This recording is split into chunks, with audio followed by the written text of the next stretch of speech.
Então, e ao final, depois de passar todo o trâmite, se a lei ou ato normativo, o STF declarar que realmente, né, entender que realmente ela é inconstitucional, será proferida uma decisão nesse sentido, sendo, né, que a partir de então a lei não será mais aplicada. Tudo bem? Então a declaração, né, de inconstitucionalidade, ela vai possibilitar a retirada desta espécie normativa do ordenamento jurídico brasileiro. E a ação declaratória de constitucionalidade? A ação declaratória de constitucionalidade, ADC ou ADCOM, ela é uma espécie que foi introduzida no direito, no ordenamento jurídico brasileiro, a partir da emenda 3 de 93. Então, até então, nós não tínhamos no ordenamento jurídico brasileiro a ADC. Nós não tínhamos essa possibilidade.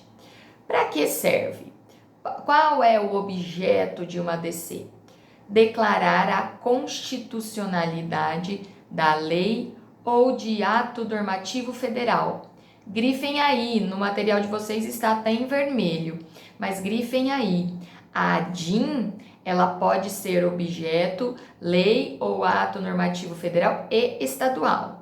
Na ADC, a declaração de constitucionalidade, ela se opera somente sobre lei ou ato normativo federal. Isso é extremamente importante, tá, gente? Vocês precisam gravar isso. Qual é a finalidade de uma ADC? Declarar a constitucionalidade da lei ou ato normativo federal. Em absoluto, né? Não mais tendo a possibilidade de questionamentos. Então, eu não falei para vocês, quando a gente começou a falar de controle, eu não disse a vocês que, em tese, as leis, né, que entram em vigor, as leis e os atos normativos que entram em vigor, em tese eles são constitucionais, ou seja, há ali uma presunção relativa até que se prove o contrário. A partir do momento que se ingressa com uma ADC, a partir do momento que a ADC ela é julgada procedente, profere-se ali uma presunção em absoluto. Não há mais a possibilidade de se questionar a inconstitucionalidade daquela lei ou ato normativo. Tudo bem, pessoal? Isso é importante também. Então, até que não se ingresse com nenhuma ADC, a presunção é relativa. A partir do momento que ingressa-se com a ADC e ela é julgada procedente, esta presunção relativa torna-se presunção absoluta. Quer dizer, a partir de então, a partir dali, não tem mais a possibilidade de se questionar a inconstitucionalidade. A partir do momento que é julgada procedente, a decisão vincula todo o poder judiciário à administração pública, que não podem mais em nenhum ato questionar ou declarar a inconstitucionalidade daquela lei ou ato normativo federal. Aí vocês podem me perguntar para que serve. Aqueles que são adeptos à ADC dizem que com esta presunção absoluta, nós temos ali uma segurança jurídica, porque a partir do momento que se declara a constitucionalidade, ninguém mais pode questionar. Estaremos aí diante da segurança jurídica. Quem tem competência para julgar uma ADC? Outra coisa importante, tá? Diferente da ADIM. Na ADC não falamos que são só atos, leis ou atos normativos federais? Então, o único órgão competente para julgá-la é o STF. Então, a ADC, ela somente é proposta lá no STF. Quem são os legitimados? Os legitimados estão lá naquele rol do artigo 103. Da mesma forma, legitimados universais e especiais. O procedimento todo, né, que envolve a ADC, ele é muito semelhante ao procedimento da ADIM, A única coisa aqui que difere é que na ADC não tem ato a ser impugnado. Então não existe impugnação de ato. Portanto, o advogado-geral da União ele não é citado nesta ação, porque não existe ali impugnação de nenhum ato, né? E sim uma confirmação de que aquele ato será constitucional. Requisito obrigatório para se ingressar com uma ADC é demonstração de que existe uma controvérsia relevante, capaz de trazer problemas de insegurança jurídica. Então, esta determinada lei X, ela está sendo questionada, né, se ela é ou não ingressam com a DIN. Poderia ser objeto de ADIM? Sim, mas ingressam com uma ADC. A partir do momento que ingressa com a ADC é para confirmar, ratificar e não deixar mais margem para nenhum julgamento contrário à constitucionalidade. Nós temos ali situações em que pode-se ter perícia, podemos ter, o plenário do STF fazendo ali audiências públicas para ver se realmente existe ou não essa constitucionalidade, se está ou não, se aquele ato normativo, aquela lei, ele realmente deve ser considerado constitucional e vai ser julgado e vai ser aprovado por maioria absoluta dos membros do STF. Os efeitos também são erga omnes, ou seja, vai estender a todos, ex nunc, quer dizer, vai retroagir a data da publicação, vinculante, vai se estender aos demais poderes e da administração. Não é possível intervenção de terceiros, uma vez proposta a ação não é cabível de desistência e essa decisão ela é irrecorrível. Somente, como eu disse, em relação também a ADIM pode ter ali embargos, de declaração após a sentença ser proferida.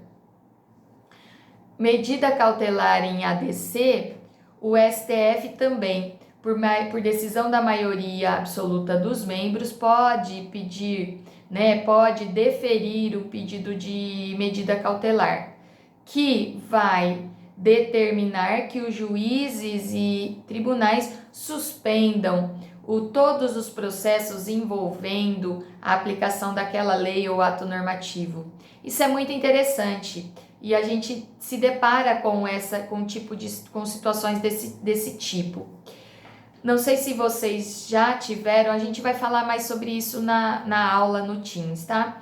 Mas teve uma época que estava se questionando se era devido ou não a cobrança de uma determinada assinatura de telefone, Então, a telefonia fixa, se era ou não devido àquele valor de assinatura, além de você pagar pelos serviços. Começaram a ingressar com muitas ações diretas de inconstitucionalidade, alegando que aquilo era inconstitucional. Só que foi proposta uma ação direta de constitucionalidade lá no STF, para falar que era sim devida, que era constitucional aquela cobrança.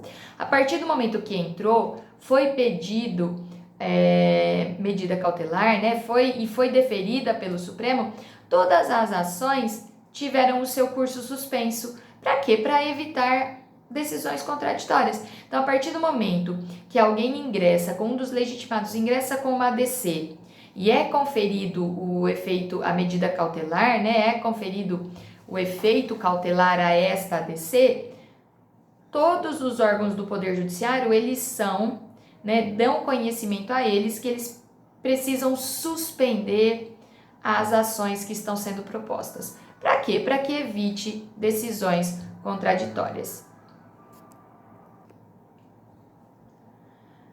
O julgamento deve ser feito em 180 dias, contados da publicação no Diário Oficial. Se transcorrer os 180 dias sem o julgamento pelo STF, a cautelar vai perder eficácia e aí os processos vão poder continuar os seus cursos.